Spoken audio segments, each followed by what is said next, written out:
If a person tries to control someone else's life, telling them where they can go, what they can do, and what they're allowed to say, would you call that person a servant like Jesus taught us to be, or a ruler like the world's kings and dictators?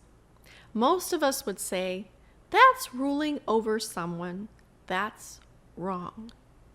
Okay, hold on to that answer for a moment.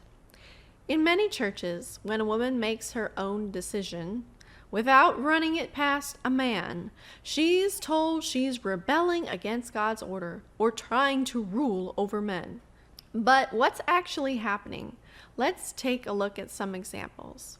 Example 1, the Bible study. A woman leads a small group and teaches scripture. A man in the church says, that's not her role. She's trying to take authority over men.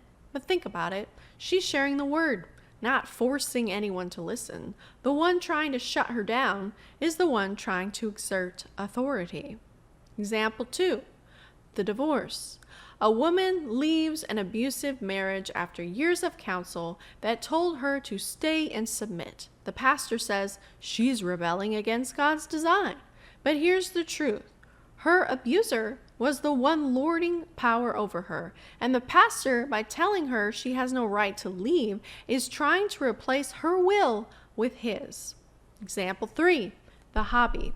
A wife joins a pottery class at the community center. It's once a week, doesn't interfere with family or responsibilities, and costs almost nothing. Yet her husband insists she's being independent in a way that dishonors him. Why? Because he hasn't granted her permission to shape clay in the evenings. Example 4, the friend. A woman meets a longtime female friend for lunch. The husband says she should have cleared it with him first. The lunch had nothing to do with him and was done on her own time. But in his mind, her time belongs to his control. The false two-option game. Here's what makes this even more twisted. In these circles, there are only 2 possible scenarios in a man's mind. Scenario 1, he makes the decisions, not just for himself, but for her too. That's called biblical leadership. Scenario 2, she makes her own decisions, the ones that have nothing to do with him, and somehow that means she's ruling over him. She is not telling him what to do. She is merely making some of her own choices. That's not what ruling over someone means. Yet this is what women are accused of for simply exercising their own personal autonomy. See the trap?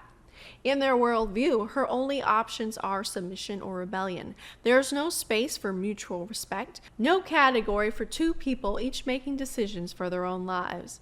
And that's because the real issue isn't her ruling over him, it's him losing the ability to rule over her.